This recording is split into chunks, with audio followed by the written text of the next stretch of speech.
दोस्तों नमस्कार। कैसे हो सभी लोग। उम्मीद है कि आप बहुत अच्छे होंगे और आपके लिए खुशी की बात यह है कि हमारा जो चैनल है RAS प्रो और मेरे नाम से भी जो चैनल चलता है, उन दोनों में ही हम लोग पर्यावरण सीरीज में, इन्वायरमेंट सीरीज में लगातार इन्वायरमेंटल जो समस्याएं हैं, इन्वायरमेंटल जो प्रॉब्लम्स हैं, उनके बारे में निरंतर जो है लेक्चर यहाँ लेके आएंगे। आज इस कड़ी में पहला लेक्चर आपको प्रोवाइड कराया जाएगा और टेलीग्राम पे हमारे चैनल पे आपको इसकी PDF भी उपलब्ध होगी। ये जो इन्वायरमेंट सीरीज है, इसका इम्पोर्टेंस UPSC से लेकर RPSC और आपका राजस्थान में RS SI CET अन्य और दूसरे एग्जाम भी होते हैं, उनमें भी इसका समान महत्व है। तो आपके लिए क्लासेस बहुत इंपॉर्टेंट होगी। इवन UPSC के लिए जो बच्चे तैयारी कर रहे हैं, उनके लिए भी ये सीरीज बहुत इंपॉर्टेंट है। जैसा कि आपको पता है कि 2023 और 2024 में लगभग 15 से 20 के बीच जो है एनवायरनमेंट से क्वेश्चन पूछे गए हैं। इसलिए हम इस सीरीज को बहुत महत्व दे रहे हैं और आपको करंट बेस्ड इसमें हर एक कंटेंट उपलब्ध कराने का प्रयास किया जाएगा दोस्तों। तो आज जो हमारा पहला टॉपिक है वो है ओजोन अपक्षय, ओजोन विघटन या ओजोन क्षरण। ठीक है, तो चलिए पहली जो समस्या है उसको अपन देखने का प्रयास करते हैं।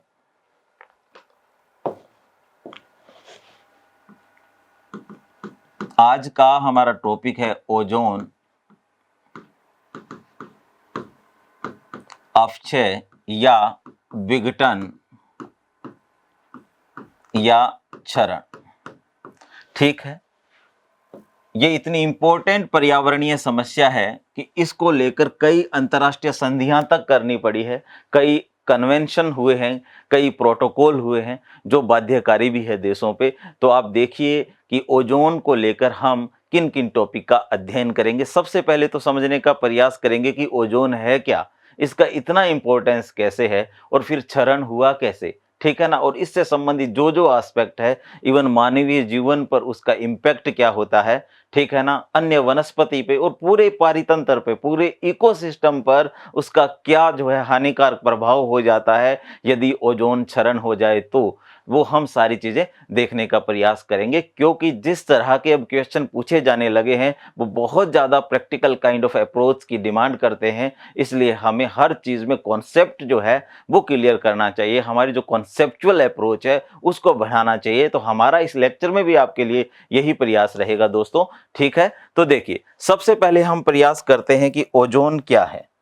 ठीक है, पहले आप देखें कि जैसे ये हमारी पृथ्वी है, ठीक है, हम इसको ई से डिनोट कर देते हैं। पृथ्वी के चारों ओर जो वातावरण है, वायुमंडल है, उसकी कई परतें हैं और आप इन परतों से सब जो है इसके बारे में जानते हैं। मैं इसको संक्षिप्त में आपको बताऊंगा क्योंकि हमारा जो टॉपिक है वो ओजोन अपक्षय है। तो सिर्फ हम जितना जरूरी है वो यहां देखेंगे, बाकी तो दूसरे जो इन्वायरमेंट के पक्ष होंगे वहां हम इनका अध्ययन कर ही लेंगे। तो देखिए सबसे पहले जो आता है क्षोभ मंडल। क्या आता है भाई? क्षोभ मंडल। इसको हम कहते हैं ट्रोपोस्फियर। ठीक है, और इसकी जो ऊंचाई होती है एवरेज तो है 18 किलोमीटर। ठीक, कई जगह ये 10 किलोमीटर भी है, ऑन एन एवरेज हम कह देते हैं 16 से 18 किलोमीटर। ठीक है, उसके बाद हमारा जो दूसरा लेयर आता है वो है आपका समताप मंडल। क्या आता है भाई? समताप मंडल। ठीक है, समताप मंडल के बाद आता है आपका मध्य मंडल। इनका इंग्लिश का भी हमें ध्यान रखना चाहिए, इंग्लिश में इन्हें क्या कहते हैं, क्योंकि कई बार डायरेक्ट वहां से चीजें आ जाती है। तो इसको अपन बोलते हैं स्ट्रेटोस्फियर और ये है मीजोस्फियर। ठीक है, उसके बाद हमारा आ जाता है आयन मंडल, आयनोस्फियर और फिर बहिर्मंडल। ठीक है, ये चूंकि हमें जरूरत अभी समताप मंडल तक ही है, इसलिए हम इसको यहीं तक देखने का प्रयास करेंगे। उसके बाद की चीजें जो है इन्वायरमेंट के दूसरे पक्षों में मैंने जैसा बताया है आपको, वहां आपको क्लियर कर दी जाएगी। तो देखिए समताप मंडल में एक ऐसा क्षेत्र आता है जहां ओजोन की सघनता जरा ज्यादा है ओजोन की सांद्रता ज़्यादा है, ठीक है। इस ज़्यादा सांद्रता वाले क्षेत्र को तकनीकी भाषा में कह दिया गया ओजोन परत। क्या कहा गया? इसको कह दिया गया ओजोन परत। और इसी ओजोन परत के बारे में ये जो है पूरा कॉन्सेप्ट भी है कि इसका क्या महत्व है, और महत्व इसका इतना ज़्यादा है ना, इसलिए इसके बारे में इतना हम स्टडी भी करते हैं और इंटरनेशनल लेवल पे इसके कन्वेंशन भी बनाए गए हैं। देखिए यहाँ आप देखेंगे कि ये जो एरिया है इसकी ऊंचाई लगभग है 50 किलोमीटर। कितनी है? 50 किलोमीटर।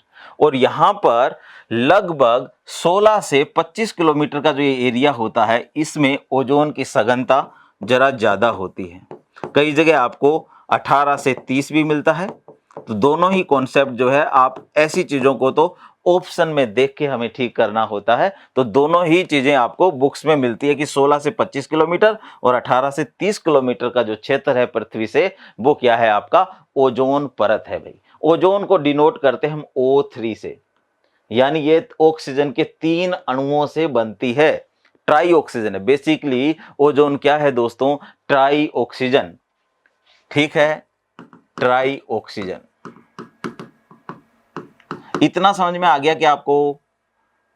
मुझे उम्मीद है कि अब आपको पता चल गया होगा कि हम समताप मंडल की बात कर रहे हैं, और समताप मंडल का वो भाग जहां पर ओजोन की सघनता जरा ज्यादा है, उस क्षेत्र को हमने कह दिया ओजोन परत। समझ में आया? अब देखिए क्या होता है। आप जानते हो कि जो क्षोभ मंडल है, यहां पर सारी वायुमंडलीय गतिविधियां होती है, खासकर मौसम संबंधी, जैसे बादल बनते हैं। समताप मंडल जरा शांत एरिया है, यहां पर कोई बादल जैसी स्थिति होती नहीं है सामान्यतः, ठीक है। और यहां पर ओजोन परत है। अब ये ओजोन परत क्या करती है? देखिए, सूर्य से धरती पर आती है सोलर स्पेक्ट्रम, ठीक है। क्या आता है भाई? सोलर स्पेक्ट्रम, सोलर स्पेक्ट्रम, ठीक है। अब ये सोलर स्पेक्ट्रम में आप जानते हो कि इलेक्ट्रोमैग्नेटिक रेडिएशन होती है, और उस इलेक्ट्रोमैग्नेटिक रेडिएशन में एक क्षेत्र है यूवी से संबंधित, पराबैंगनी से संबंधित, ठीक है। उस पराबैंगनी किरणों को विशेष रूप से अवशोषित कर लेती है ओजोन। ये इसका लाक्षणिक गुण है, विशेषता है, ठीक है।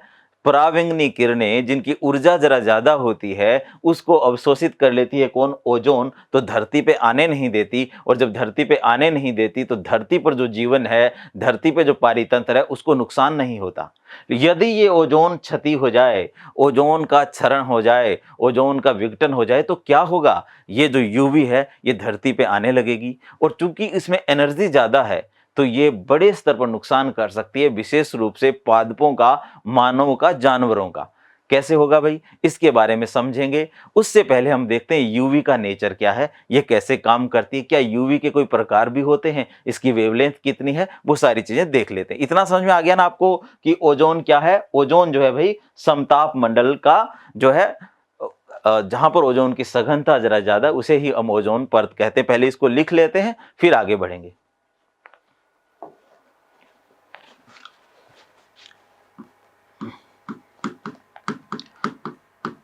ओजोन परत,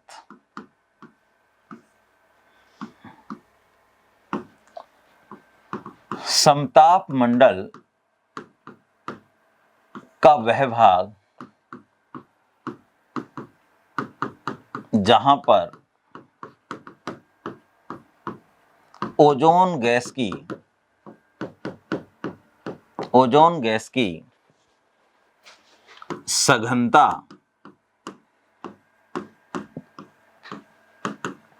व सांद्रता अधिक होती है, उसे ओजोन परत की संज्ञा दी जाती है, ठीक है। उसे ओजोन परत की संज्ञा दी जाती है। अब ये जो ओजोन है, सामान्यतः आपको मैंने बताया कि ये कौन सा क्षेत्र है भाई? ये जो है आपका 18 से 30 किलोमीटर का जो एरिया है, वो ओजोन परत से संबंधित है। अब ओजोन के बारे में यदि आप लिखना चाहते हैं तो आप लिख सकते हो कि ओजोन एक प्राकृतिक गैस है।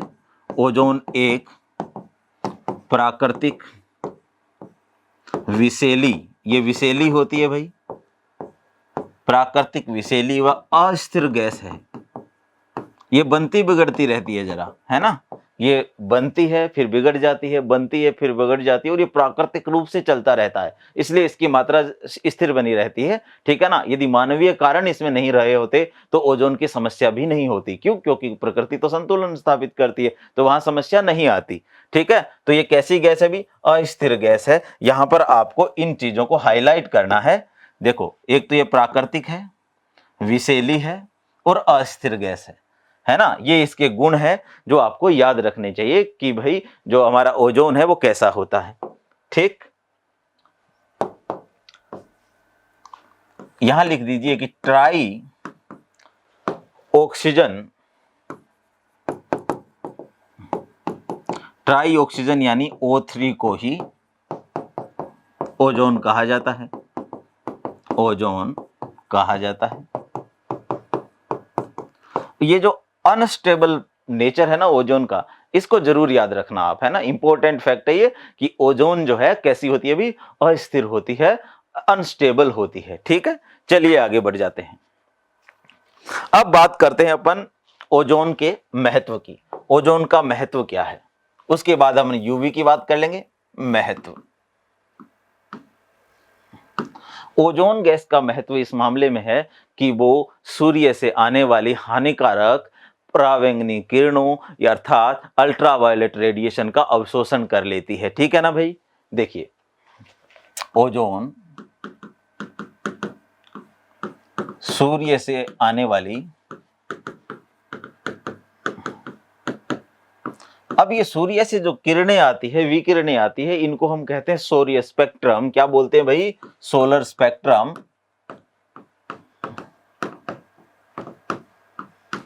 ओजोन सूर्य से आने वाली हानिकारक पराबैंगनी विकिरणों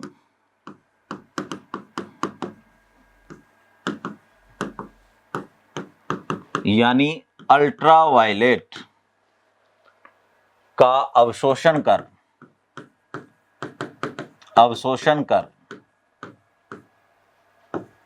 धरती पर इन्हें पहुंचने से रोकती है। धरती पर इन्हें पहुंचने से रोकती है।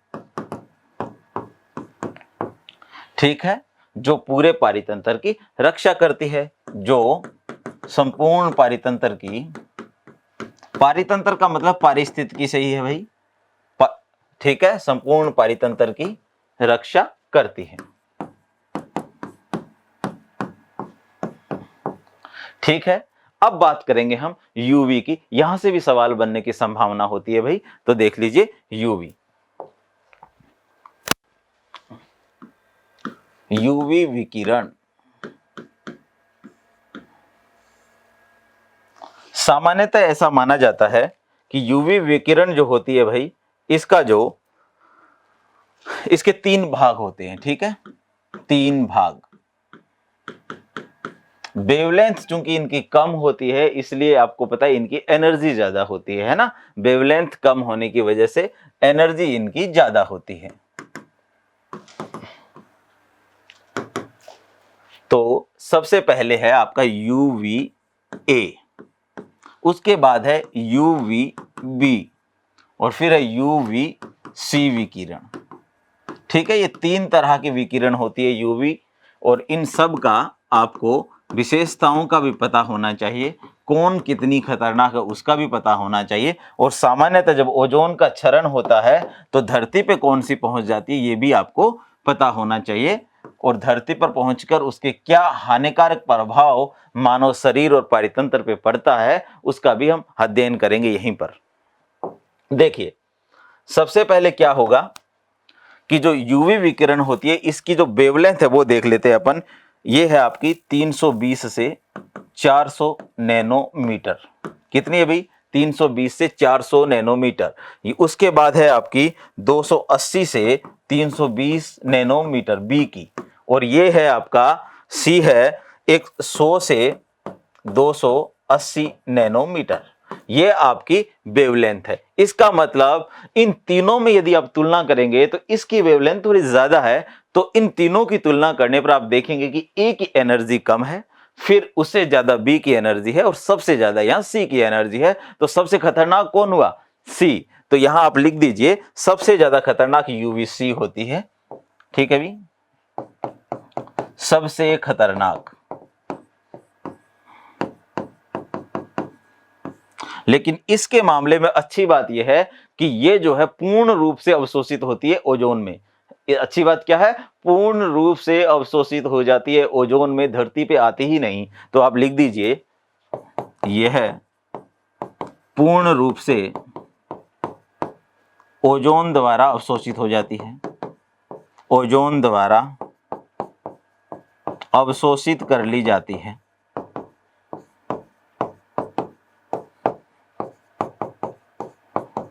ठीक है भाई, तो ये यूवीसी को तो आप भूल जाइए, लेकिन यदि एनर्जी के मामले में पूछा जाए तीनों में, तो आपको बताना है कि इसकी एनर्जी सबसे ज्यादा होती है। ठीक है ना, या लिख भी देता हूं मैं, ऊर्जा अधिक। ठीक है, खतरनाक क्यों है भाई? क्योंकि ऊर्जा अधिक है। अब ये जो दो आपके भाग है, एक यूवीए और यूवीबी, ये दोनों धरती पर आ सकती है, लेकिन इनका 95% भाग भी अवशोषित हो जाता है। कहां पर? ओजोन में। अब ओजोन क्षरण हुआ तो ये धरती पे आने लगती है। अब ये धरती पर आके क्या करेगी? दोनों ही डर्मिस और एपिडर्मिस का भेदन कर सकती है। डर्मिस एपिडर्मिस का मतलब होता है हमारी त्वचा का जो सबसे भारी भाग है, वो 5 लेयरों से बना होता है, उसका नाम तो है भाई एपिडर्मिस, और उसके अंदर में एक जीवित जो भाग होता है वो है आपका डर्मिस। ठीक है, अब देखिए एपिडर्मिस व डर्मिस को भेद सकती है, डर्मिस को भेद सकती है। इससे क्या होगा? त्वचा झुलस जाएगी, त्वचा झुलस जाएगी यदि बात मानव की है, पत्तियां झुलस जाएगी यदि बात पादपों की है। पादपों की शारीरिक गतिविधियां, जो उनकी फिजिकल जो मैकेनिज्म होता है, वो प्रभावित हो जाएगा पूरे तरीके से। सेम मानव में होगा, और मानव में तो बात डीएनए तक जाती है, म्यूटेशन तक होता है, जेनेटिक डिसऑर्डर हो जाते हैं, जेनेटिक डिजीज हो जाती है, स्किन कैंसर हो जाती है, जो आगे मैं आपको बताने वाला हूं। ठीक है भाई, ये भी जो है, अब ये जो यूवीवी विकिरण है ना, ये सबसे ज्यादा खतरनाक हो जाती है धरती पर ओजोन के क्षरण से। ये आने लगती है, ये तो आती ही नहीं, ये अवशोषित हो जाती है। आप ये ध्यान रखिए, ये आती है लेकिन उतनी खतरनाक नहीं जितनी बी है। ठीक है, क्योंकि बी की ऊर्जा ए से तो ज्यादा ही है। ठीक है ना, तो ये ओजोन के क्षरण से, ओजोन के क्षरण से इसकी मात्रा बढ़ती है। याद रखना है आपको, सबसे ज्यादा जो नुकसान होगा धरती पर ओजोन क्षरण से, तो वो यूवीवी की वजह से होगा। ये ध्यान रखिए आप, ओजोन के क्षरण से इसकी मात्रा बढ़ती जाती है। यह भी एपिडर्मिस व डर्मिस का भेदन कर सकती है और स्किन कैंसर का कारण बनती है, त्वचा कैंसर। तो भाई ये 3 भाग है आपके यूवी के, आपको ध्यान रखना है। आरएएस के लिए भी ध्यान रखिए, एसआई के लिए भी ध्यान रखिए, और यूपीएससी आईएएस के लिए भी आपको इन तीनों के बारे में जानकारी होनी चाहिए कि यूवी का जो है कौन सा पक्ष ज्यादा हानिकारक है। तो आपको मैंने बता दिया है यूवीबी। ठीक है भाई, अब चलिए आगे बढ़ते हैं। अब ये जो ओजोन है, अब ये जो ओजोन है, इसके भी 2 प्रकार होते हैं भाई। एक तो गुड ओजोन है और एक बैड ओजोन है। ये कैसे होता है? देखिए यहां पर मैं लिख देता हूं कि ओजोन के प्रकार, ओजोन के प्रकार।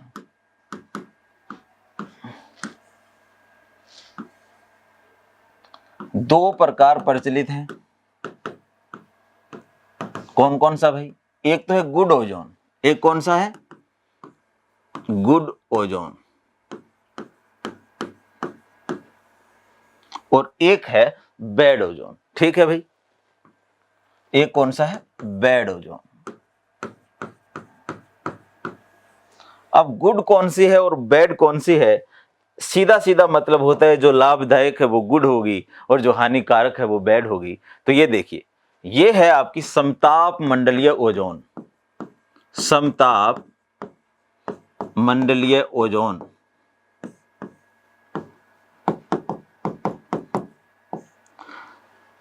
को गुड ओजोन की संज्ञा दी जाती है भाई।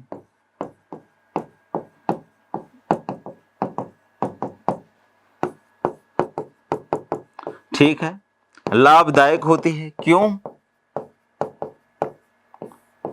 क्यों होती है भाई लाभदायक? क्यों?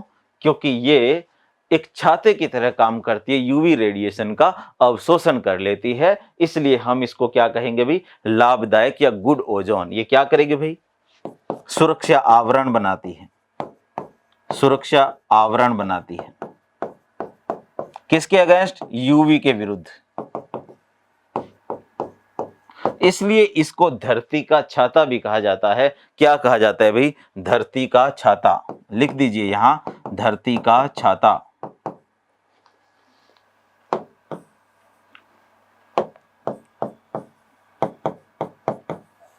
ठीक है, तो ये आपकी हो गई गुड ओजोन। भाई आपको याद रखना है कि समताप मंडलीय ओजोन को गुड ओजोन की संज्ञा दी जाती है, क्योंकि कोई भी पीएससी हो गई, यूपीएससी हो गई, ये आपका स्टेटमेंट बदल सकती है। वो इस तरफ वाली ओजोन को यहां बता सकती है, यहां की ओजोन को उधर बता सकती है, तो आपको कंफ्यूज नहीं होना है। समताप मंडलीय ओजोन जो होती है वो गुड ओजोन कहलाती है। लेकिन अब क्या हुआ? अब हुआ ये कि मानवीय गतिविधियों की वजह से जो आपका क्षोभ मंडल है उसमें भी ओजोन की सघनता देखी गई, ओजोन की उपस्थिति देखी गई। लेकिन वो किस वजह से? प्रदूषक के रूप में। किस वजह से? प्रदूषक के रूप में, जो मानव के लिए बहुत हानिकारक थी, क्योंकि विषैली तो ये होती ही है, दूसरा आंखों के लिए, श्वसन तंत्र के लिए बहुत हानिकारक होती है। इसलिए यहां पर क्या हुआ? क्षोभ मंडलीय ओजोन को, क्षोभ मंडलीय ओजोन को ओजोन को बैड ओजोन की संज्ञा दी गई, बैड ओजोन की संज्ञा दी जाती है। अब ओजोन डायरेक्ट रिलीज नहीं होती है, आपने प्राइमरी पोल्यूटेंट जो इन्वायरमेंट में छोड़े हैं वही रिएक्शन करके मिलके क्या बना लेते हैं? Secondary pollutant. और ओजोन एक सेकेंडरी पोल्यूटेंट है जो इन्वायरमेंट में है, क्षोभ मंडल में, जो आपके स्वास्थ्य के लिए हानिकारक है, इसलिए बैड ओजोन है। ठीक है ना? यह द्वितीयक प्रदूषक के रूप में उपस्थित होता है। और किसके लिए हानिकारक है भाई? जब भी गैसों की बात आएगी, श्वसन तंत्र को बीच में ले आना हमेशा।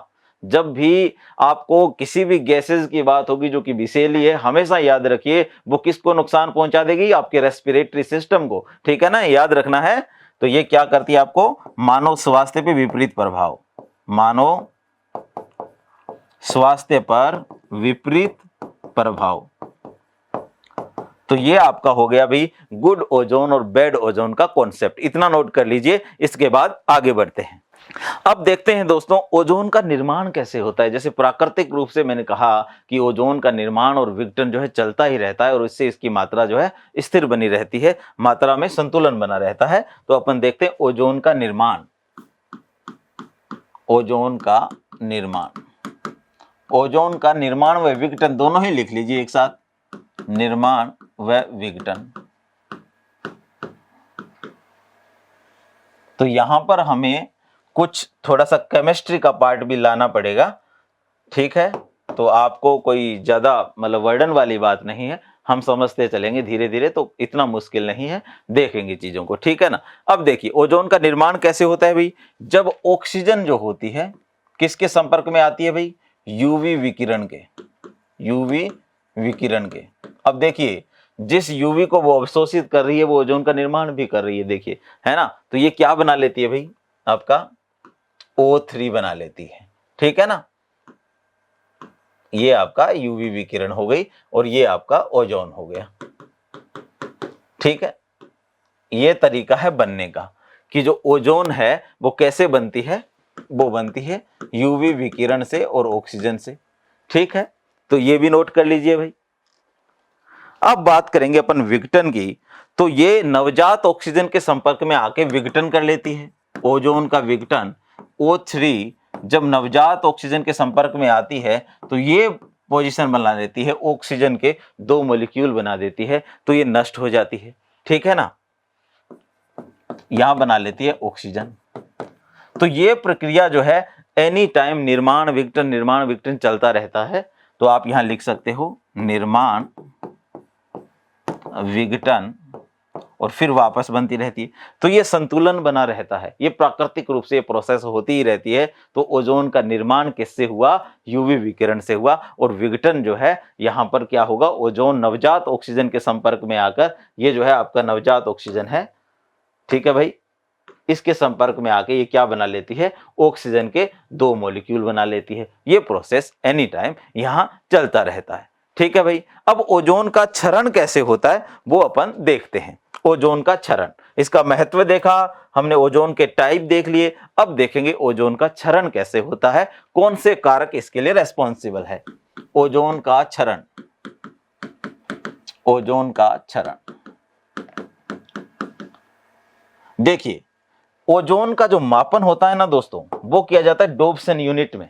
ठीक है, डोप्सन यूनिट पहले बता ही देता हूं मैं आपको। ओजोन का मापन, ओजोन का मापन ये किया जाता है भाई डोप्सन यूनिट के रूप में। डोप्सन यूनिट जिसे हम लिखते हैं DU के रूप में, है ना, डोप्सन यूनिट में। और एक DU का मतलब होता है, एक DU का मतलब होता है 1 ppb, यानी पार्ट पर बिलियन। ठीक है, पार्ट पर बिलियन जो होता है इसका,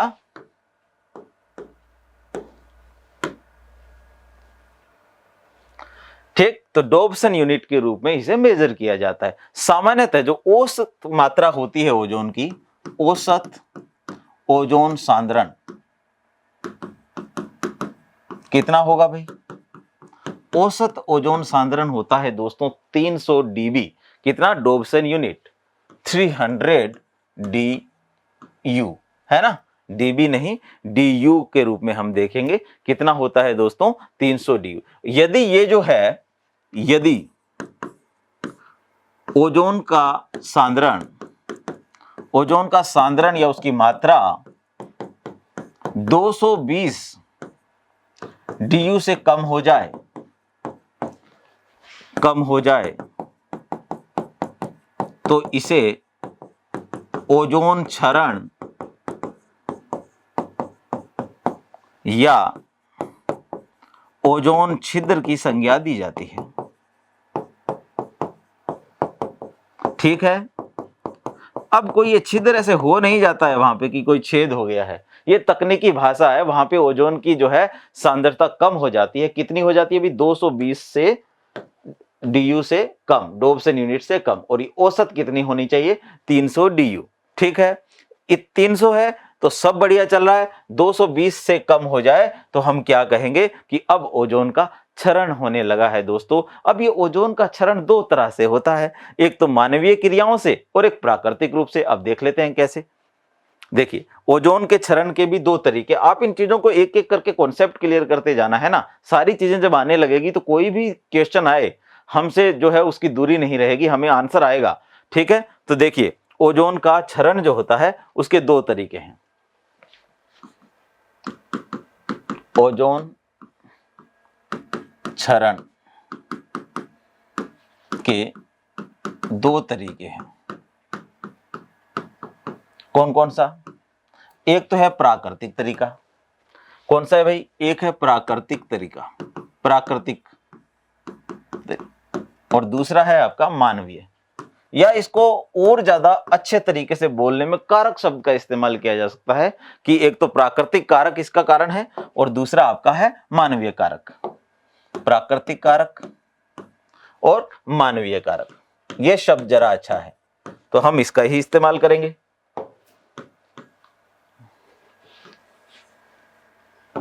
अब देख लेते हैं कि प्राकृतिक कारण जो है कौन कौन से हैं।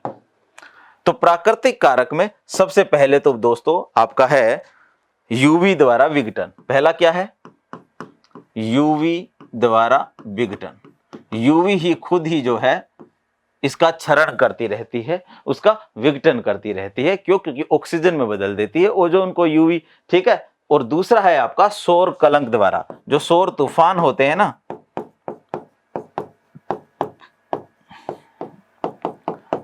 सौर तूफान, ठीक है, इससे भी यूवी का क्षरण होता है। अब ये कैसे होगा, ये कैसे होगा, दोनों को अपन देख लेते हैं। देखिए यूवी द्वारा विक्ट्री, एक तो सौर कलंक पहले देख लेते। 11 साल में एक बार आता है भाई, 11 साल में एक चक्रीय परिवर्तन आता है, जिसका आदित्य L1 इसी का अध्ययन कर रहा है एक्चुअली, है ना। क्यों? क्योंकि इससे धरती पे पूरा इलेक्ट्रोमैग्नेटिक जो सिस्टम है, इलेक्ट्रोमैग्नेटिक रेडिएशन का जो संचार का, जो विशेष रूप से संचार वाला जो स्पेक्ट्रम है, जिसमें IR है, माइक्रोवेव है, रेडियो वेव है, ये डिस्टर्ब हो जाता है बहुत ज्यादा, ठीक है ना। तो इसलिए सौर कलंक भी जो है इसका एक कारण है, ठीक। पहले अब देखिए यूवी द्वारा विघटन कैसे होगा भाई।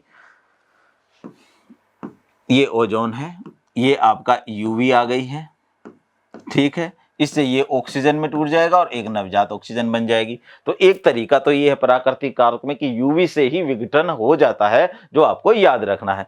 दूसरा सौर कलंक से क्या होता है दोस्तों, सौर कलंक से देखिए यहां पर क्या होता है।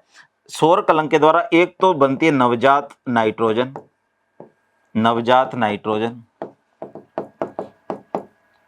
वह दूसरा बनता है जल के टूटने से हाइड्रोक्सिल आयन। नवजात नाइट्रोजन व हाइड्रोक्सिल आयन के बनने से, हाइड्रोक्सिल आयन के बनने से, हाइड्रोक्सिल आयन तो जल के टूटने से बनेगा, और नाइट्रस ऑक्साइड या नाइट्रोजन डाइऑक्साइड के टूटने से बनेगा आपका नवजात नाइट्रोजन, है ना। के कारण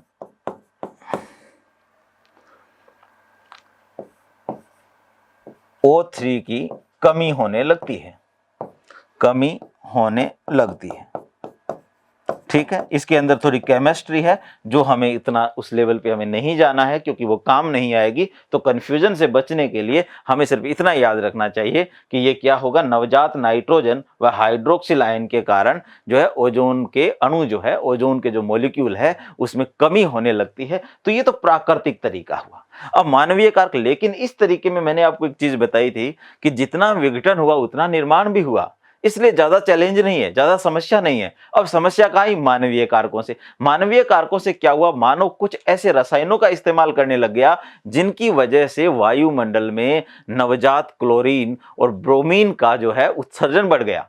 और नवजात क्लोरीन और ब्रोमीन जो है इतनी ज्यादा मात्रा में ओजोन के अणुओं का विघटन करती है कि यहां पर क्या हो गई भी, ओजोन की क्षति हो जाती है। आपको यही ध्यान रखना है कि मानवीय गतिविधियों के कारण, मानवीय गतिविधियों के कारण, मानवीय गतिविधियों के कारण, मानवीय गतिविधियों के कारण नवजात या आणविक क्लोरीन व ब्रोमीन के उत्सर्जन से, ब्रोमीन के उत्सर्जन से निरंतर ओजोन अणुओं का जो है नुकसान होता रहता है। निरंतर जो है ओजोन अणुओं का नुकसान होता रहता है। अब ये जो है प्रक्रिया बहुत तेज होती है भाई, तीव्र गति से। ये कैसी होती है, तीव्र गति से। लेकिन जिस गति से समापन होता है उस गति से निर्माण नहीं होता, इसलिए फिर क्या हो जाता है दोस्तों, ओजोन का क्षरण। इतना समझ में आ गया क्या सब बच्चों को? बताइए जल्दी। हम काफी आगे चले गए हैं ओजोन के बारे में, और मुझे उम्मीद है कि आपको ओजोन के बारे में बहुत सारी जानकारियां समझ में भी आई होगी। ठीक है भाई, अब चलिए आगे अपन देख लेते हैं ओजोन छिद्र। ओजोन छिद्र जो बनता है वो बड़ा इंपॉर्टेंट है भाई। ओजोन छिद्र के बारे में भी कुछ जानकारियां हम जो है कलेक्ट कर लेते हैं। ओजोन छिद्र, अब ये कोई छिद्र होता नहीं है, मैंने पहले भी बताया कि ये तकनीकी भाषा में प्रयुक्त किया गया शब्द है ओजोन छिद्र। जहां पर ओजोन की सघनता कम होने लगती है उसी को ही हम ओजोन छिद्र कह देते हैं। और सघनता कम कितनी? 220 डोब्सन यूनिट से कम, ठीक है ना, 220 डोब्सन यूनिट से कम ओजोन की सघनता, ठीक है, क्या कहलाती है दोस्तों? ओजोन छिद्र। अब ये जो छिद्र होता है ये दो तरह का है। एक तो होता है उत्तरी ध्रुव पर, एक कहां होता है?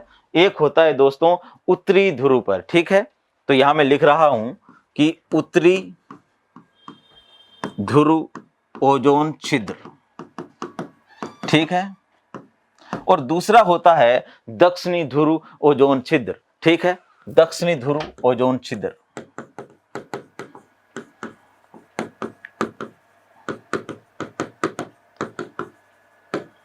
ठीक है ना भाई। तो ये दो प्रकार के छिद्र की बात हम करने जा रहे हैं और दोनों के ही बारे में मैं आपको डिटेल स्टडी कराने वाला हूं ताकि इससे संबंधित कोई भी क्वेश्चन आपका आए, आपसे बने वो क्वेश्चन। ऐसा नहीं हो कि हमारे पास जानकारी नहीं थी, हमारा ज्ञान अल्प था इसलिए हमसे वो सवाल बना नहीं। इस सारी जो संशय को हम मिटा लेंगे, ठीक है ना। तो अब देखिए, उत्तरी ध्रुव का मतलब हो गया आर्कटिक क्षेत्र।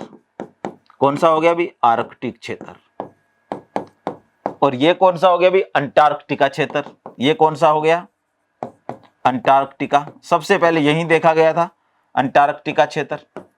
सबसे पहले ओजोन छिद्र के बारे में जो जानकारियां मिली 1974 में, लेकिन कुछ खास प्रमाण मिले नहीं। सिर्फ ये पता चला कि क्लोरोफ्लोरोकार्बन जो बड़ा नुकसान पहुंचा दिया करते हैं, ये जानकारी मिली। लेकिन 1985 में जो फोरमैन के नेतृत्व में एक ब्रिटिश का अंटार्कटिका दल था, वो यहां स्टडी के लिए पहुंचा, तो उनको पहली बार ये से प्रमाण मिले कि ओजोन की सघनता बड़ी कम हो गई है। कहां? अंटार्कटिका में।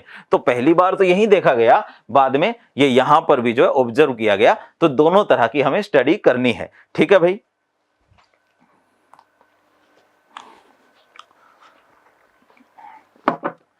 अब देखिए, अब ये जो अंटार्कटिक क्षेत्र, यहां जानने वाली बात आपके लिए ये है कि इस क्षेत्र में मार्च अप्रैल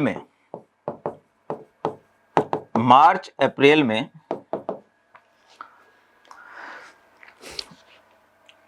ओजोन छिद्र देखा जाता है। ओजोन छिद्र, ये ध्यान रखना है आपको। ये भी डेटा बदल दिया जाएगा एक दूसरे से, तो आप इसमें गलती मत करके आना, है ना। वो कौन सा सही है कौन सा गलत है, या आजकल यूपीएससी ने तो पूरा पैटर्न ही बदल दिया है। वो तो युग्म पे पहुंच गया है कि 2 युग्म सही है, 1 युग्म सही है, 3 युग्म सही है, इस तरह से। तो आपको जो है याद रखनी है ऐसी चीजें। और यहां पर क्या होगा? ये होगा आपका अगस्त से लेकर अगस्त से अक्टूबर तक दिखाई देता है, अक्टूबर तक दिखाई देता है, ठीक है। तो अब देख लीजिए आप, ये दोनों जो है ओजोन छिद्र है भाई, और दोनों के बारे में जितनी जानकारी आपको चाहिए वो मैंने बता दी है। अब हम देखेंगे ओजोन विघटनकारी पदार्थ कौन कौन से होते हैं। ये जो छिद्र बन रहे हैं, जो ओजोन की सघनता को जो कम कर दिया जा रहा है या कम हो रही है, इसके पीछे कौन कौन से कारण है। तो मैंने एक बहुत लंबी लिस्ट बनाई है, उसको हम नोट कर लेते हैं और आपको याद रखना है। देखिए, ओजोन विघटनकारी पदार्थ, ओजोन विघटनकारी पदार्थ, ठीक है। अब ओजोन विघटनकारी वे पदार्थ हैं जो ओजोन का क्षरण करते हैं, उनको क्या कहेंगे? ओजोन विघटनकारी पदार्थ। जो ओजोन का क्षरण कर दिया करते हैं, ओजोन का क्षरण कर दिया करते हैं, क्या कहलाते हैं भाई? ओजोन विघटनकारी पदार्थ। अब इनको अपन एक लिस्ट बना लेते हैं और आपको पूरी लिस्ट याद रखनी है मित्रों, ठीक है। पहला है आपका क्लोरोफ्लोरोकार्बन। पहला कौन सा है? क्लोरोफ्लोरोकार्बन। अब ये जो क्लोरीन आई थी ना, नवजात क्लोरीन, जो मानवीय कारणों में ब्रोमीन भी आई थी, वो क्लोरीन यहीं से आती है। अभी ब्रोमीन भी आएगी, है ना। नवजात क्लोरीन यहीं से निकलती है। इनको CFC भी बोलते हैं, CFCs, ठीक है। इन्हें फिरियोन्स भी कहा जाता है। क्या कहा जाता है? फिरियोन्स। तो ये दोनों ही चीजें जो है आपको याद रख लेना। क्लोरोफ्लोरोकार्बन्स। दूसरा है भाई आपका कार्बन टेट्राक्लोराइड। क्या है? Carbon tetra chloride CCl4।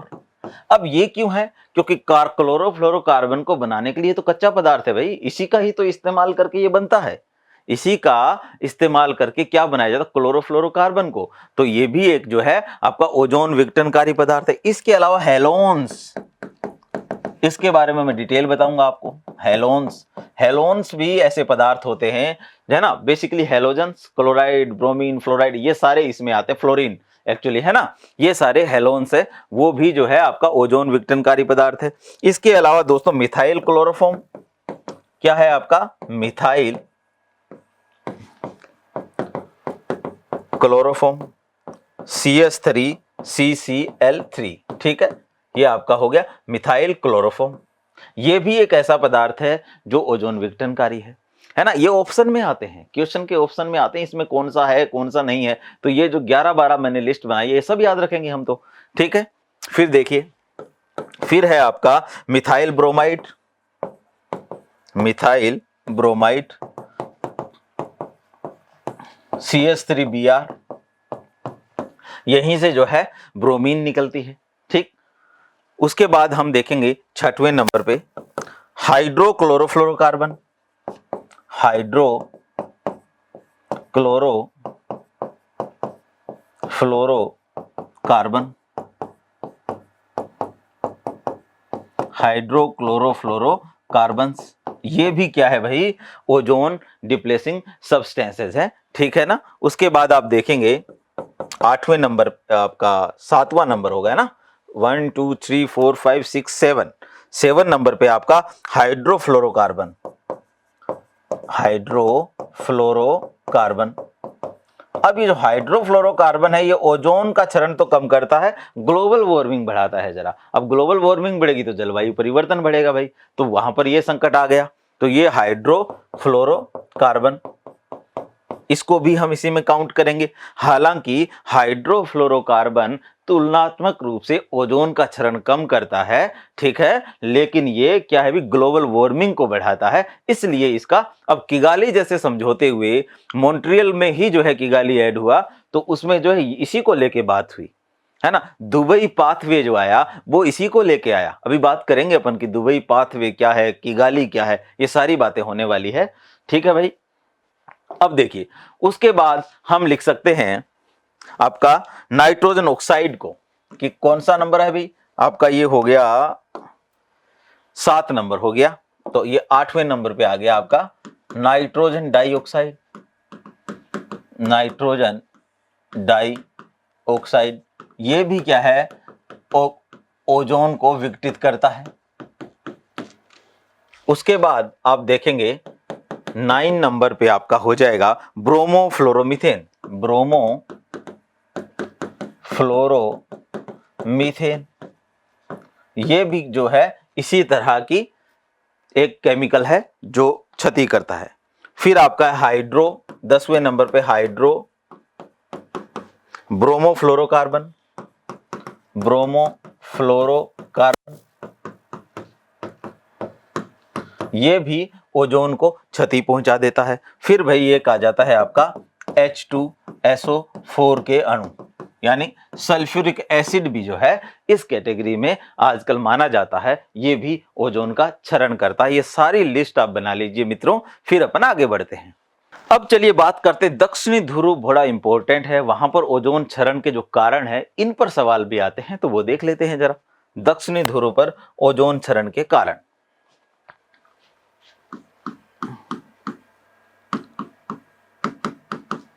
दक्षिणी ध्रुव पर ओजोन क्षरण के कारण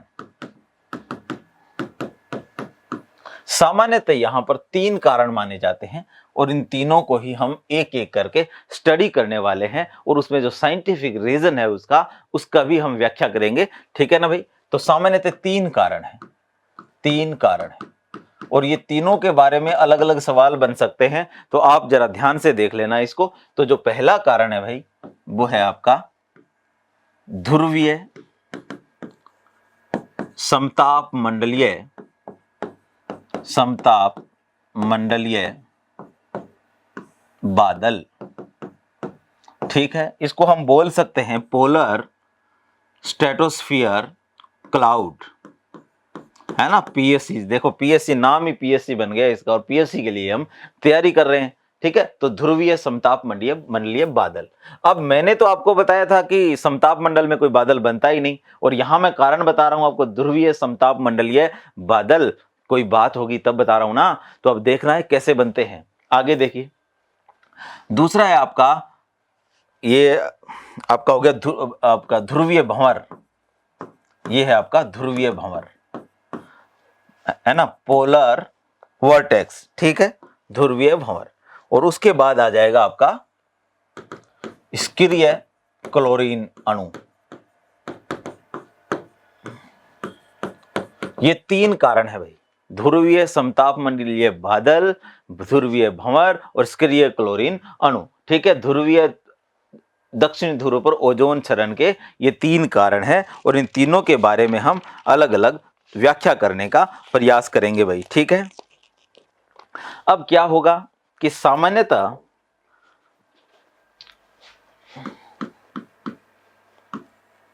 ध्रुवीय समताप मंडलीय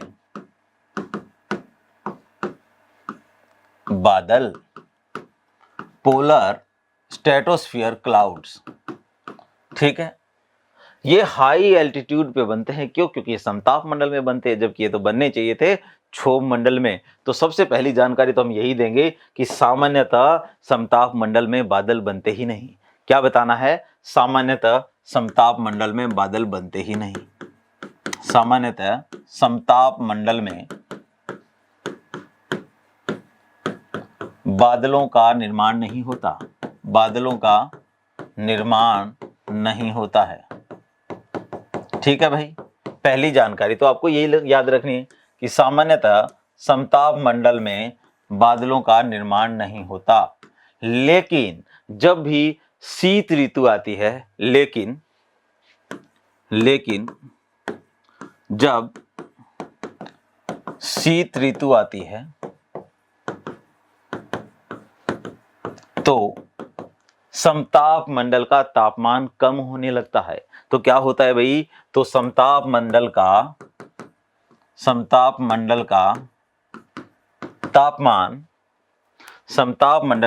तापमान कम होने लगता है।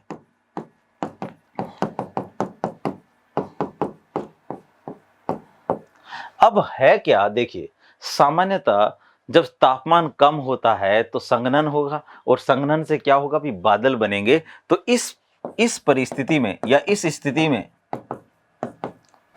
ध्रुवीय समताप मंडलीय बादल बनने लगते हैं, अब टेम्परेचर कितना हो जाता है भाई? यहाँ टेम्परेचर हो जाता है, आप ब्रैकेट में लिख लीजिए, तापमान -80 डिग्री सेंटीग्रेड। अब इतना नीचे तापमान है तो बादल तो बनेंगे ना। अब ये जो बादल है ये बन गए, ये मानिए आप, ठीक है ना। शीत ऋतु के आने पर समताप मंडल में बादल बन गए। अब बादल बनना ये क्या करेगा? ये जो क्लोरीन, नवजात क्लोरीन जो आयन बन रहा था, जो आणविक क्लोरीन बन रही थी, उसकी मात्रा को बनने को तेज कर देता है। सामान्य तो बन रही है धीरे धीरे, ठीक है, लेकिन ये क्या करेगा? नवजात क्लोरीन को या आणविक क्लोरीन के निर्माण को प्रेरित कर देता है, और उसकी मात्रा बहुत ज्यादा बनती है। और उसका काम क्या है? ओजोन को तोड़ना। तो ओजोन का क्षरण फिर ज्यादा होता है। तो अब देखिए, ये बादल नवजात क्लोरीन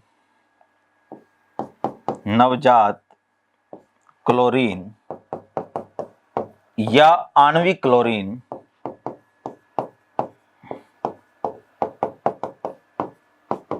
के निर्माण को प्रेरित करते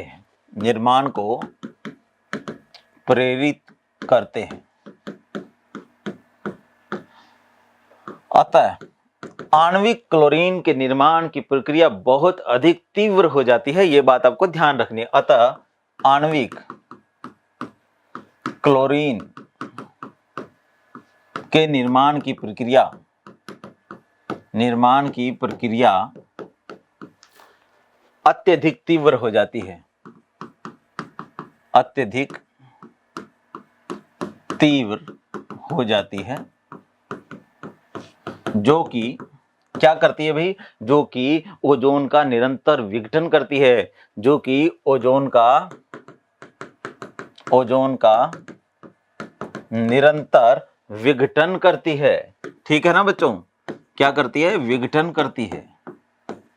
अब ये प्रोसेस चलती है, इसका मतलब ये हुआ कि समताप मंडलीय जो बादल है, ध्रुवीय समताप मंडलीय जो बादल है, क्योंकि ये देखा कहां जा रहा है, दक्षिणी ध्रुव पर, तो ध्रुवीय समताप मंडलीय जो बादल है वो ओजोन के क्षरण का एक बड़ा कारण बन जाते हैं।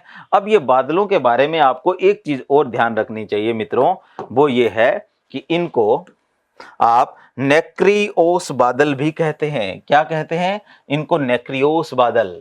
ठीक है, यहां मैं कर देता हूं इन्हें, यहां मैं शॉर्ट में लिख रहा हूं पीएससी, मतलब पोलर आपका स्ट्रेटोस्फियर क्लाउड, यही हुआ ना, जो ये है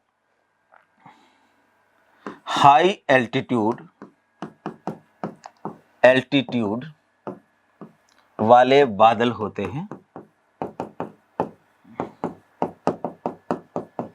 इन्हें नेक्रियोस बादल भी कहा जाता है, ये याद रखना है, इन्हें क्या कहा जाता है, नेक्रियोस बादल। इन्हें नेक्रियोस बादलों की संज्ञा भी दी जाती है, बादलों की संज्ञा भी दी जाती है, संज्ञा भी दी जाती है। इन बादलों में जिन कणों के चारों ओर संघनन होता है ना, उनका आकार जरा समान होता है। कैसा होता है, समान आकार होता है, तो इनसे जो प्रकाश का परावर्तन होगा वो भी सेम होगा, तो ये कलरफुल दिखाई देते हैं। ठीक है ना, ये समान आकार वाले कणों से निर्मित होते हैं, आकार वाले कणों से निर्मित होते हैं। अतः प्रकाश का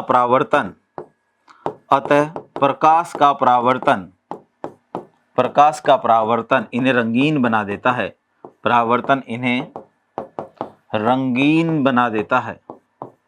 ये याद रखना है भाई, इसलिए इन्हें क्या कहा जाता है भाई, इसलिए इन्हें मदर ऑफ पर्ल कहा जाता है, इसलिए इन्हें मदर ऑफ पर्ल भी कहा जाता है। ठीक है, इन्हें क्या कहा जाता है दोस्तों, मदर ऑफ पर्ल। ठीक है, ये हाई एल्टीट्यूड पे होते हैं, नेक्रियोस भी कहा जाता है, कणों का आकार समान होता है। ठीक है, तो ये जो जानकारियां हैं आप याद रखिएगा। ठीक है, तो यहां आपने देखा कि ये क्या करेगा भाई, ये क्लोरीन निर्माण की प्रक्रिया को तीव्र कर देता है। ठीक है, अब अगला देख लेते हैं अपन। अब ये इसके दो प्रकार भी होते हैं भाई, ये जो बादल होते हैं इनके दो प्रकार भी बड़े इंपॉर्टेंट हैं। नेक्रियोस बादलों के प्रकार, नेक्रियोस बादलों के प्रकार।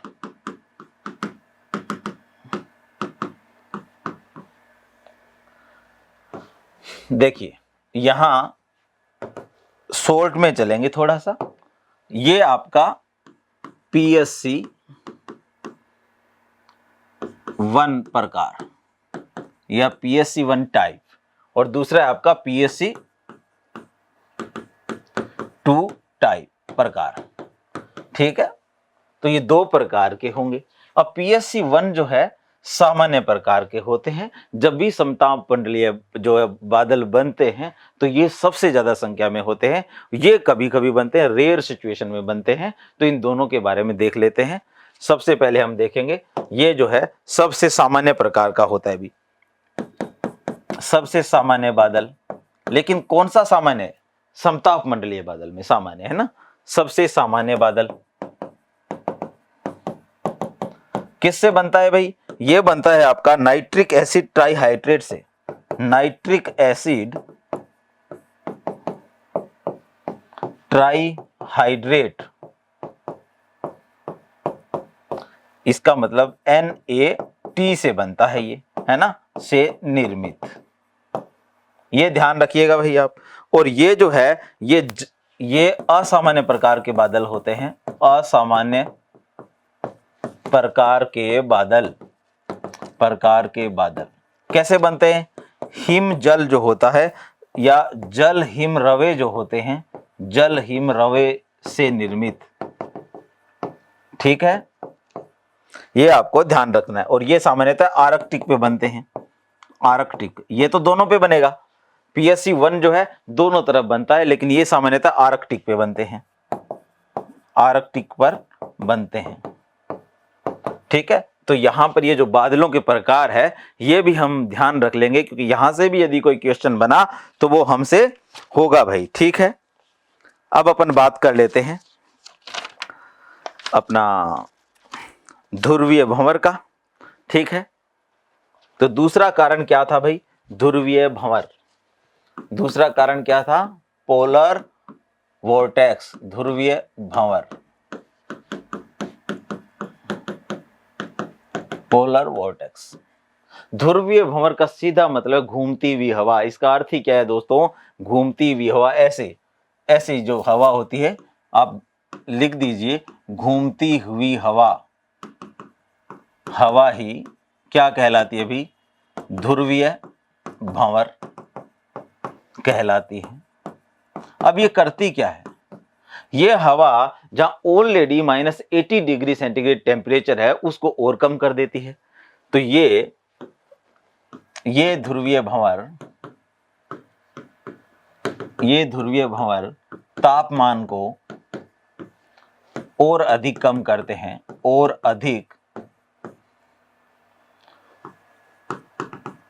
और अधिक कम कर देते हैं,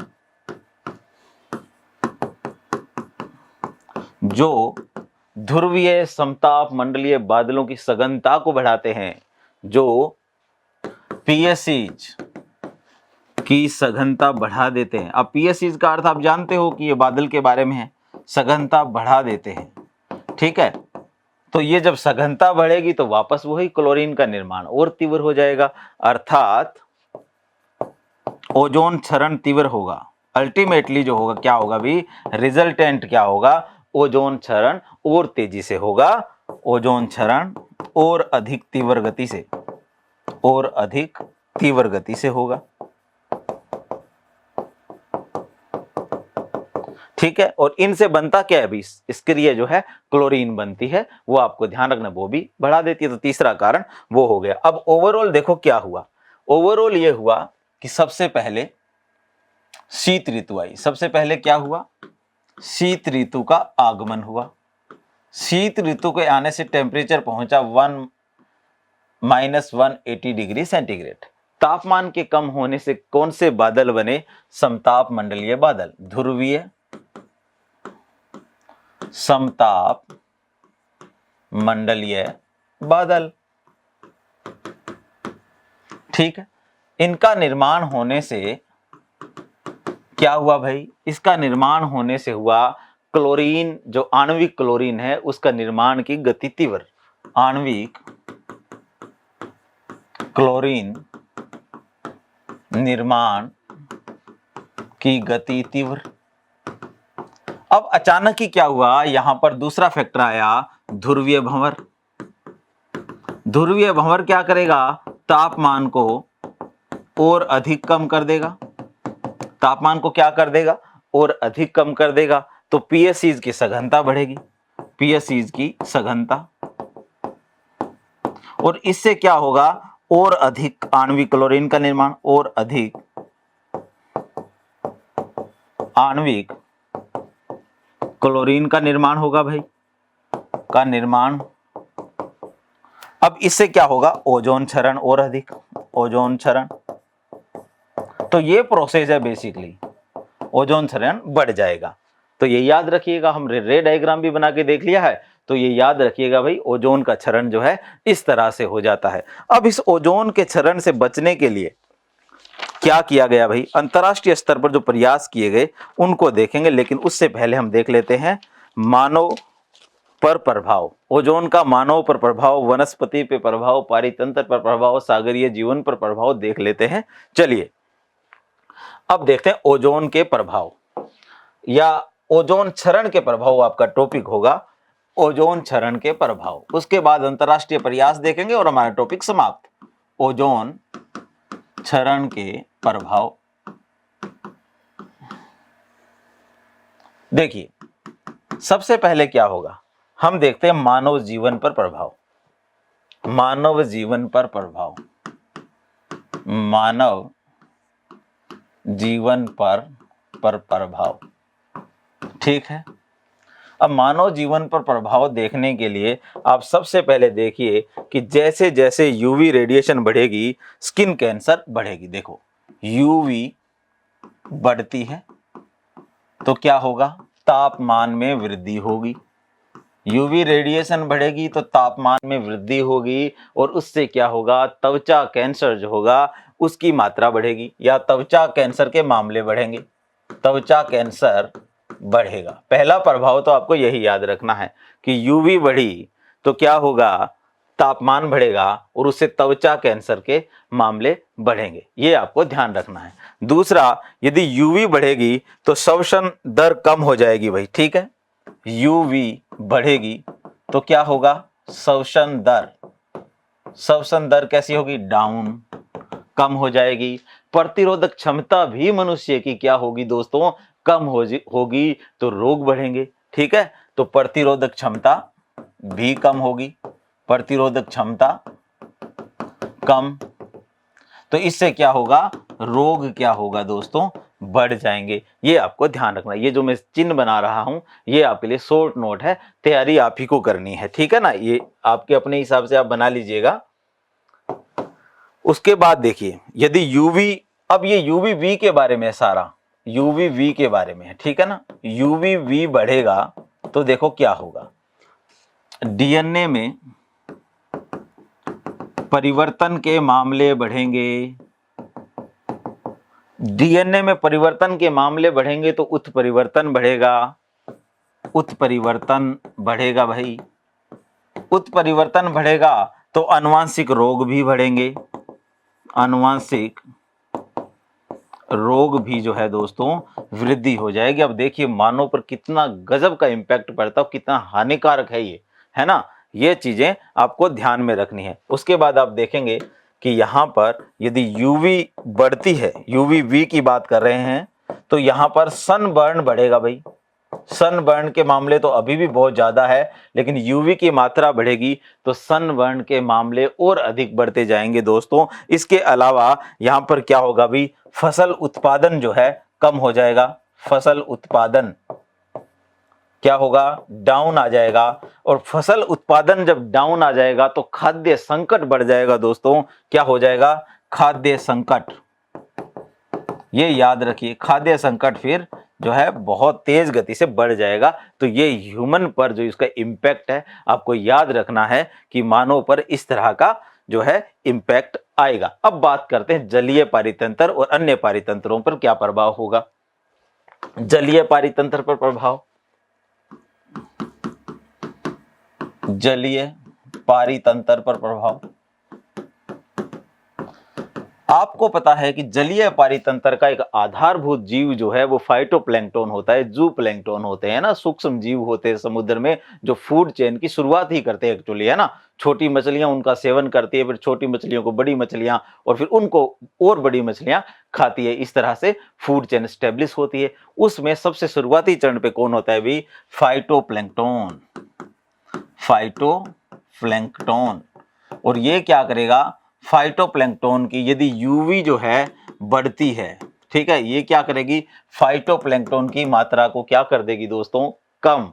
फाइटोप्लैंक्टन प्रकाश संश्लेषण में इस्तेमाल करते हैं CO2 का, ठीक है, किसका इस्तेमाल करते हैं, CO2 का। अब चूंकि इनकी मात्रा ही कम हो जाएगी तो ये CO2 का इस्तेमाल करेंगे कैसे, अब तो CO2 इन्वायरमेंट में रह जाएगी। तो आप देखेंगे कि CO2 का यूज जो है कम होने से CO2 वातावरण में बढ़ जाएगी। CO2 क्या होगी दोस्तों, वातावरण में बढ़ जाएगी और इससे क्या होगा, आपका वैश्विक तापन बढ़ेगा, वैश्विक तापन, वैश्विक तापन क्या होगा दोस्तों, बढ़ जाएगा और इससे क्या होगा, जलवायु परिवर्तन। ठीक है, इससे हो जाएगा जलवायु परिवर्तन की बारंबारता बढ़ेगी चीजों के बारे में, है ना। जलवायु परिवर्तन को और अधिक भयावह रूप में जो है देखा जाएगा जब ये चीजें होंगी। तो आप देखिए जलीय पारितंत्र पर यह प्रभाव हो जाएगा। ठीक है, इसके अलावा स्किन कैंसर वाली बात मैंने आपको बताई दी है। और जो धरातलीय पादप है, धरातलीय पादपों की कार्य की प्रभावित होगी, हानिकारक रूप से प्रभावित होगी भाई। ठीक है, तो ये इंपैक्ट होगा किसका, ओजोन का। अब देखते हैं इसके लिए वैश्विक प्रयास क्या हुए, क्या नियंत्रण का कोई फायदा हुआ, देशों पर क्या कोई चीज बाध्यकारी है कि ओजोन नियंत्रण के लिए आपको इन चीजों को नियंत्रित करना होगा, वो सारी चीजें हम देखने का प्रयास करते हैं। तो ओजोन क्षरण को रोकने के लिए अंतरराष्ट्रीय प्रयास देख लेते हैं जल्दी जल्दी, ताकि हमारा एक ही लेक्चर में सारी चीजें कंप्लीट हो जाए। ओजोन क्षरण के अंतरराष्ट्रीय प्रयास, ओजोन क्षरण को रोकने के लिए, ओजोन क्षरण को रोकने या नियंत्रित करने के अंतरराष्ट्रीय प्रयास, भारत बड़ा एक्टिवली पार्टिसिपेट करता रहा है। अंतरराष्ट्रीय प्रयास देखिए भाई कौन कौन से प्रयास हुए हैं, एक एक करके हम देखेंगे। सबसे पहले आप देखेंगे कि इसको रोकने के लिए आया वीना कन्वेंशन। सबसे पहले क्या आया भाई, वीना कन्वेंशन। ठीक है, कब आया, 1985 में। सबसे पहले क्या आया, वीना कन्वेंशन 1985। उसके बाद आया दोस्तों आपका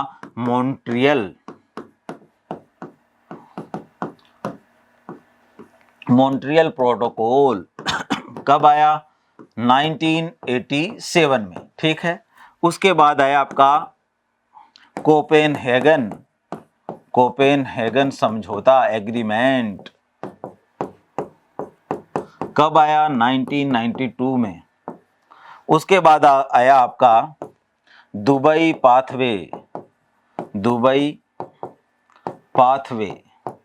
2015 और वर्तमान में आपका है किगाली समझौता। ये कब आया भाई, 2016 में। ये इतने सारे समझौते हो गए अंतर्राष्ट्रीय रूप में, इनमें से कौन सा जो है बाध्यकारी है, कौन सा बाध्यकारी नहीं है, इनके प्रावधान क्या क्या है जल्दी जल्दी देख लेते हैं। तो सबसे पहले वीना कन्वेंशन, वीना कन्वेंशन 1985। ठीक है भाई, अब ये जो है स्वीकार किया गया 1985 में। ठीक है, इसके बाद ये लागू हुआ 1988 में। कब हुआ भाई, 1988 में लागू हुआ। 1988 में भारत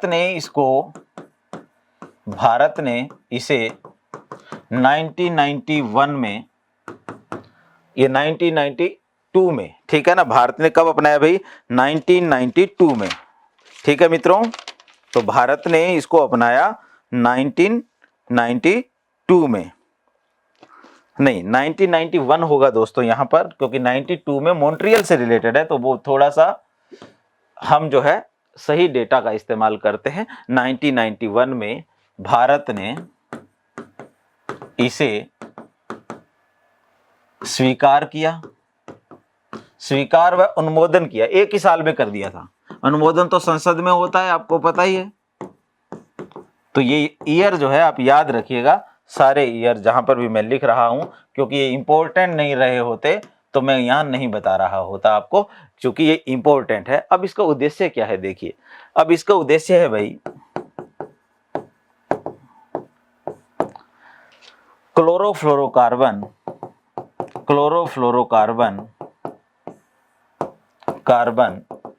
यानी CFC के उपयोग में कमी लाना, लेकिन ये बाध्यकारी नहीं, ये याद रखिएगा, बाध्यकारी नहीं। अब ये बाध्यकारी नहीं, यही सबसे बड़ा संकट बन गया, क्योंकि बाध्यकारी नहीं है तो फायदा ही क्या हुआ फिर, है ना। तो अब आया आपका मॉन्ट्रियल। अब क्या आया दोस्तों, मॉन्ट्रियल प्रोटोकॉल। उसके बाद आया आपका मॉन्ट्रियल प्रोटोकॉल, मॉन्ट्रियल प्रोटोकॉल कब आया भाई, 1987। ठीक है, कब लागू हुआ, या पहले लिखिए स्वीकार कब हुआ, 1987। लागू कब हुआ, लागू हुआ 1989। ठीक है, यहां पर इन दोनों की डेट को भी याद रखा जाता है भाई दोस्तों। ये आपका 16 सितंबर 1987, ये डेट भी याद रखनी होती है इसमें। और ये लागू हुआ आपका 1 जनवरी 1989। ठीक है, ये दोनों डेट भी याद रखिएगा, क्योंकि कई बार इन डेट से संबंधित सवाल भी पूछे जा सकते हैं, क्योंकि मॉन्ट्रियल जो प्रोटोकॉल है बहुत ज्यादा सिग्निफिकेंट प्रोटोकॉल है, इसका बड़ा इंपैक्ट हुआ ओजोन क्षरण को रोकने में। ठीक है, आगे बात करते हैं। अब इसको भारत ने कब अपनाया भाई, भारत ने इसको अपनाया, भारत ने इसे 1992 में अपनाया। देखिए वीना 1991 था, ये 92, लेकिन अनुमोदन किया 2003 में, लेकिन अनुमोदन किया 2003 में। ठीक है, ये दोनों ही ईयर आपको याद रखने, 2003 में किया। ठीक है, 87 याद रखिए, 89 याद रखिए, भारत के संदर्भ में 1992 और 2003 जो है आपको याद रखना ही है मित्रों। ठीक है, ताकि यहां से कोई सवाल बने तो वो आपको आए। अब देखिए इसका उद्देश्य क्या था, इसमें बहुत सारी बातें हैं, हम एक एक करके देखेंगे। उद्देश्य भाई इसका ये था कि ओजोन क्षरण के जिम्मेदार पदार्थों के निर्माण, उत्पादन व उपभोग पर पूर्ण प्रतिबंध लगा देना। ठीक है, ओजोन क्षरण करने वाले पदार्थों के निर्माण, उत्पादन व उपभोग में कमी लाना व प्रतिबंध लगाना, कमी लाना व प्रतिबंध लगाना। अब इसमें क्या प्रतिबंध लगाए गए, यहां पर देशों को जो है अलग अलग हिस्से में रखा गया भाई। विकसित देशों के लिए अलग से बात की गई, विकासशील देशों के लिए अलग से बात की गई। ठीक है, और ओजोन क्षरण में यहां सबसे ज्यादा इंपॉर्टेंस दिया गया क्लोरोफ्लोरोकार्बन को, ये याद रखिएगा। क्लोरोफ्लोरोकार्बन की बात है, ये CFC की बात चल रही है अभी, इससे यहां तक CFC के अलावा कोई और चीज अभी नहीं आई है। ठीक है भाई, चलिए आगे देखते हैं। विकसित देशों के लिए क्या प्रावधान थे, प्रावधान विकसित देशों के लिए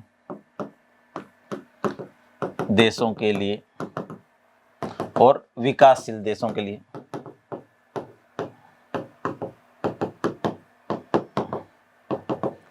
ठीक है, इन देशों के लिए प्रावधान देख लेते हैं कि विकसित देशों के लिए क्या प्रावधान हुए, विकासशील देशों के लिए क्या प्रावधान हुआ मॉन्ट्रियल में।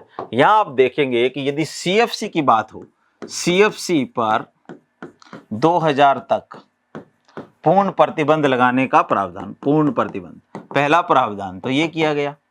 और साथ भी ये कहा गया कि जो मिथाइल ब्रोमाइड है या मिथाइल क्लोरोफॉर्म की बात थी पहले, तो मिथाइल क्लोरोफॉर्म पर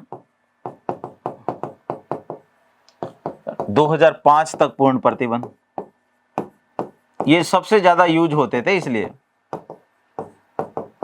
ये तो विकसित देशों को कहा गया कि आप CFC का जो उपयोग है उस पे आप 2000 तक पूर्ण प्रतिबंध लगा दीजिए, और फिर मिथाइल क्लोरोफॉर्म जो था उस पे 2005 में पूर्ण प्रतिबंध, 2005 तक पूर्ण प्रतिबंध लगा दीजिए। लेकिन जब विकासशील देशों की बात आई तो यहां देखा गया कि उन्होंने कहा कि 2010 तक CFC पर पूर्ण प्रतिबंध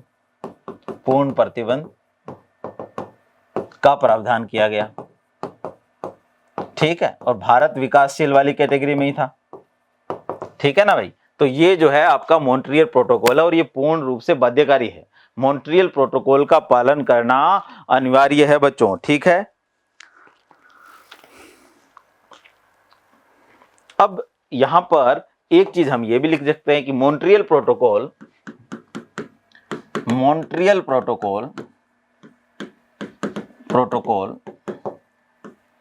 एक बाध्यकारी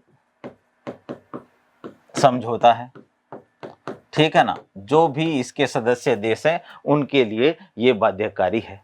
फिर क्या हुआ, फिर आया आपका, अब यहां एक और चीज हम ऐड कर सकते हैं दोस्तों कि जो यूएनईपी है, यूनाइटेड नेशन एनवायरनमेंट प्रोग्राम जो है, उसकी बड़ी महत्वपूर्ण भूमिका रही इसमें। तो ये भी आपको याद रखना है कि इस समझौते में यूएनईपी की महत्वपूर्ण भूमिका रही है, ठीक है, महत्वपूर्ण भूमिका रही है, ठीक है। अब चलिए बात करते हैं कोपेनहेगन समझौते 1992 की। तो उसमें क्या हुआ वो देख लेते हैं जल्दी से। तो तीसरा है अपना कोपेनहेगन समझौता। कब हुआ दोस्तों? 1992 में। अब इसमें क्या हुआ, विकसित और विकासशील देशों के लिए समय सीमा का निर्धारण किया गया सीएफसी के संदर्भ में। क्या किया गया भाई? इसके तहत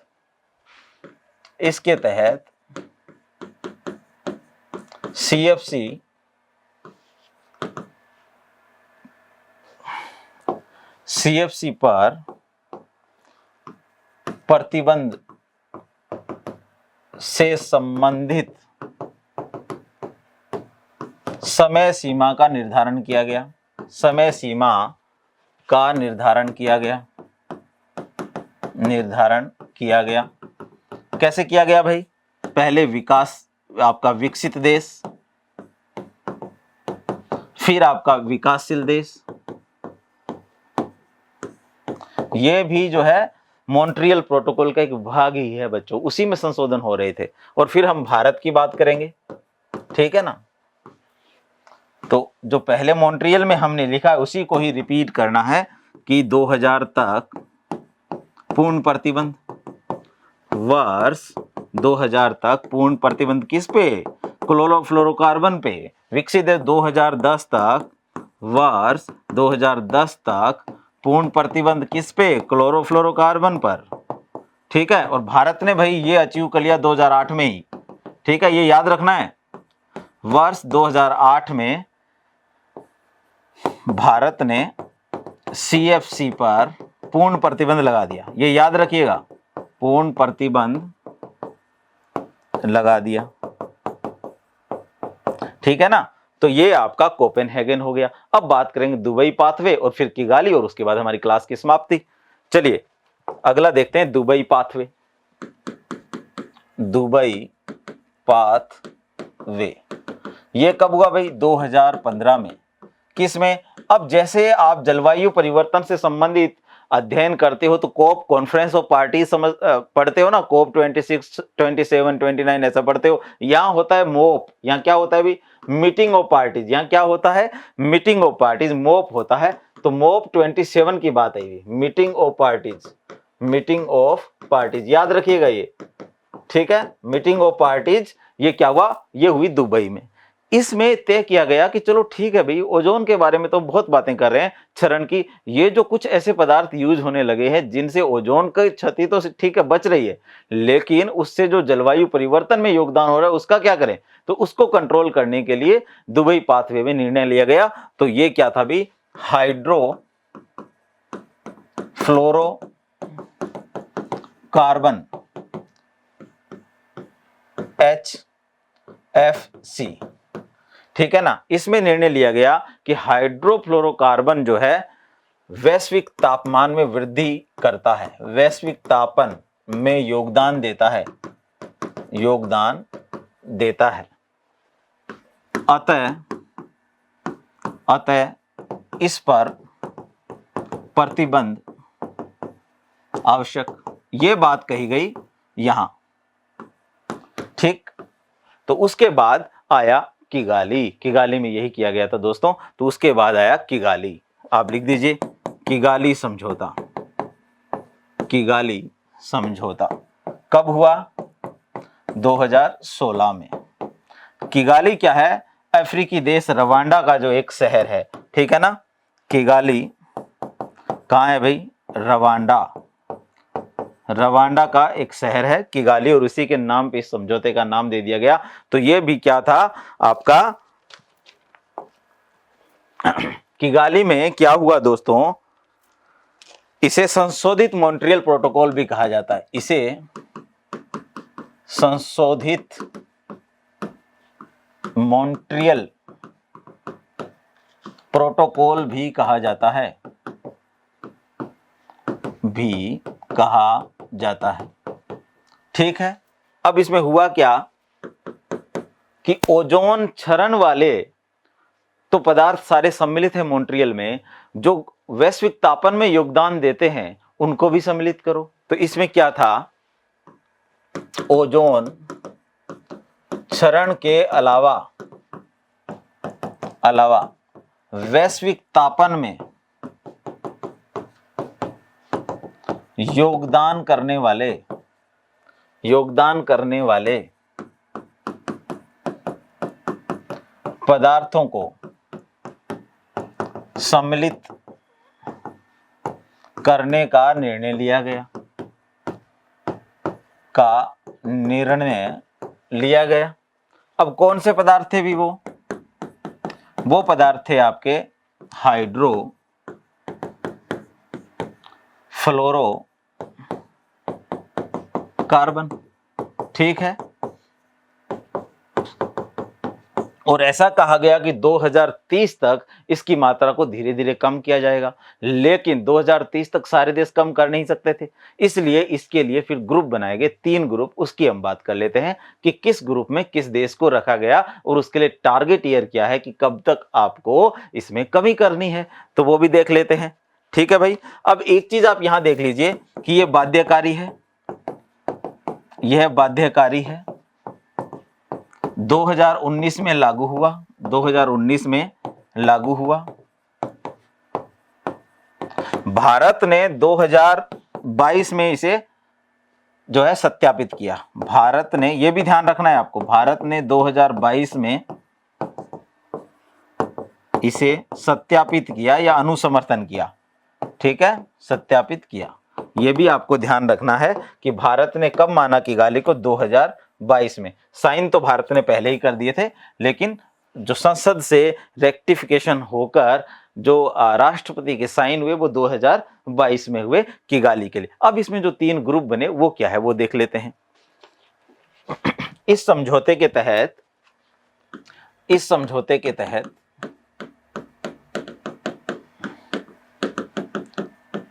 देशों को 3 भागों में बांटा गया, देशों को 3 भागों में विभाजित किया गया। ठीक है ना भाई, तो ये क्या है, पहला ग्रुप बना, प्रथम समूह, फिर यहां बना द्वितीय समूह, और यहां बना तृतीय समूह। अब आपको यहां भारत कहां स्टैंड करता है वो जानकारी आपके लिए बहुत इंपॉर्टेंट है, क्योंकि एग्जाम में उसे पूछा जा सकता है। ये नवीनतम है इसलिए और ज्यादा इंपॉर्टेंट हो जाता है। ठीक है ना, तो इसमें कौन सम्मिलित है भाई, यहां सम्मिलित है यूएसए व संपूर्ण ईयू। ईयू का मतलब है यूरोपियन यूनियन। ठीक है, ये याद रखिएगा, पहले समूह में कौन सम्मिलित है भाई, यूएसए और ईयू। इन्होंने ये कहा कि हम 2018 तक एचएफसी का उत्पादन व उपभोग स्थिर करेंगे, उपभोग स्थिर कर लेंगे। ठीक है, एक तो बात इन्होंने ये कही। दूसरा इन्होंने कहा कि 2036 तक, ये याद रखिएगा एक एक चीज, 2036 तक 2012 के स्तर से 15% तक कमी आएगी, किसमें, एचएफसी में। यह ध्यान रखिएगा कि 2036 तक वो 2012 के स्तर पर आएंगे, उसमें भी 15% और कम। तो यह लक्ष्य रखा गया किसका, प्रथम समूह का। अब बात कर लेते हैं दूसरे समूह की। इसमें क्या हुआ, इसमें शामिल है भाई चीन, ब्राजील और संपूर्ण अफ्रीका, संपूर्ण अफ्रीका। ठीक है। इनको कहा गया कि 2024 तक HFC का उत्पादन व उपभोग स्थिर करना है, ठीक है। फिर 2045 तक 2021 के स्तर से 20% कमी लानी है। 21 के स्तर से 20% कमी लानी, किस में? हाइड्रोफ्लोरोकार्बन में। पहले तो क्या करेंगे, वो 2021 का स्तर देखेंगे कि 21 में कितना था, और 2045 तक 21 के स्तर से भी 20% कमी। 21 तो निकल चुका है, तो उसमें भी आप क्या करेंगे, 20% की कमी करेंगे भाई, ठीक है। उसके बाद आता है आपका तीसरा, इसमें शामिल है भी भारत, पाकिस्तान, सऊदी अरब जैसे देश। इनको क्या कहा गया कि 2028 तक HFC का उपभोग व उत्पादन स्थिर करेंगे, फिर कहा गया कि आप 2047 तक आप 2025 के स्तर से 2025 के स्तर का 15% कम करेंगे। 2025 तो आना है भाई, ठीक है। अब जब आएगा उस साल देखेंगे कि HFC कितना है, उसके स्तर का 15% कम करना है उनको। तो ये बड़ी इंपॉर्टेंट जानकारी है जो आपको दोस्तों याद रखनी है। तो इसी के साथ आपने देखा कि हमने पढ़ लिया है ओजोन अपक्षय के बारे में, ओजोन क्षरण के बारे में, ओजोन विघटन के बारे में एक एक जानकारी। इस वीडियो को मैं कहता हूं ओजोन विघटन A to Z, यानी आपको संपूर्ण जानकारी दी गई है जो आपके अलग अलग एग्जाम में बहुत काम आएगी। तो दोस्तों इसी तरह से आप हमसे जुड़े रहिए, आपको बहुत इंपॉर्टेंट और अच्छे से अच्छा वीडियो अच्छे कंटेंट के साथ जो है गुणवत्तापूर्ण और सार गर्भित कंटेंट के साथ उपलब्ध करवाया जाएगा। Thank you.